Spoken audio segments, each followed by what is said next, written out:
గద్దర్ గురించి మాట్లాడాల్సిన ఈ సందర్భంలో రెండు విషయాలు. ఏ కవి అయినా లేదా పాటగాళ్ళు అయినా, ఆట అయినా, రాజకీయ వారసత్వం అయినా కుటుంబ సభ్యుల కంటే కుటుంబేతరులు ఎక్కువ తీసుకొని వెళ్తారు. ప్రపంచ చరిత్రలో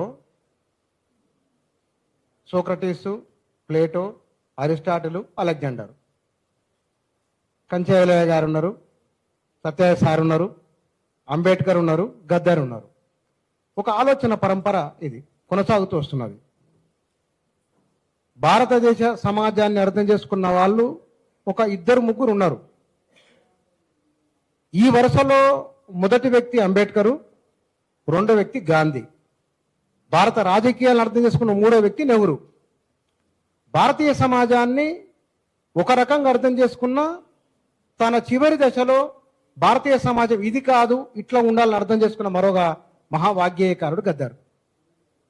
మేమిద్దరం మా ఇంటర్వ్యూకి వెళ్ళినప్పుడు మాట్లాడినప్పుడు ఒక మాట అన్నారు ఆయన. వాళ్ళ అక్క చెప్పిందట, నీవు ఎక్కిన నావా అది మునుగుతుంది లేదా ముంచుతారు. ఇది ఆ రికార్డు ఉంది. నీవు ప్రయాణిస్తున్న నావా అది మునుగుతుంది లేదా ముంచుతారు. ఒకవేళ గద్దర్ అనే మహావాగ్గేయకారుడు ఓటు ఎట్లా వినియోగించుకోవాలన్న పాట రాసి ఉంటే భారతదేశ చరిత్ర మరోలాగుండేది, భారత రాజకీయాలు మరోలాగుండేవి. కారణాలు ఏవైనా భారతీయ సమాజం పైన గాంధీ మొత్తం భారతదేశాన్ని తన రాజకీయ కోణంలో ప్రభావితం చేస్తే, తన రాజకీయ ఆలోచనతో యావత్ దేశాన్ని ప్రభావితం చేసిన మూడో వ్యక్తి గద్దర్. అంబేద్కర్, పూలే వాళ్ళ ఆలోచనతో వారి కుటుంబం ఉన్నది. అందువల్లనే ఆయన ఈ మొత్తం విప్లవ సాహిత్యం రాసిన వాళ్ళు, అభ్యుదయ సాహిత్యం రాసిన వాళ్ళు, వీళ్ళందరితో ఏ పోలిక లేదు, ఏ సంస్థల సభ్యుడు కాదు ఆయన. ఆయన ఒక్కడే ఉన్నాడు, ఒంటరినే ఉన్నాడు. బహుశా ఆయన తీసుకొని సమస్య లేదు, ఆయన పాట రాయని వస్తువు లేదు, అన్నిటి మీద రాసిండు. ఎట్లా రాయగలిగిండు అంటే అట్టడుగు జీవితంలో నుంచి వచ్చిన వ్యక్తి కాబట్టి అమ్మా తెలంగాణమా ఆకలికేకల గానమా అనగలిగిండు ఆయన. పొద్దుతిరుగుడు అని ప్రకృతి రాయగలిగిండు.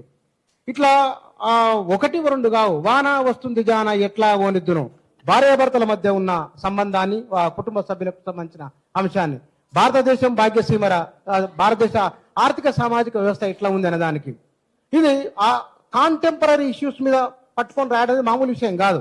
ఒక భావోద్వేగాన్ని సరళమైన భాషలో ప్రజలకు అర్థమైనట్టు చెప్పడం. కాబట్టి ఇవాళ తెలంగాణ రాష్ట్ర సాధనలో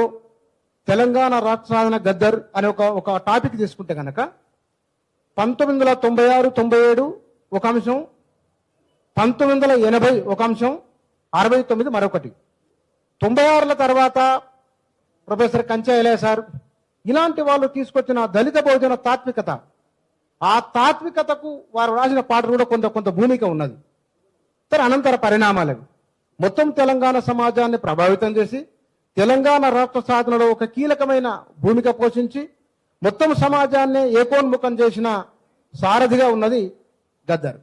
అంటే ఆయన భారతదేశంలో ఉన్న కోటాను కోట్ల అభాగ్యుల పాలిట ఆయన తండ్రి లాంటి వాడు, ఆయన సాహిత్యం తండ్రి లాంటిది.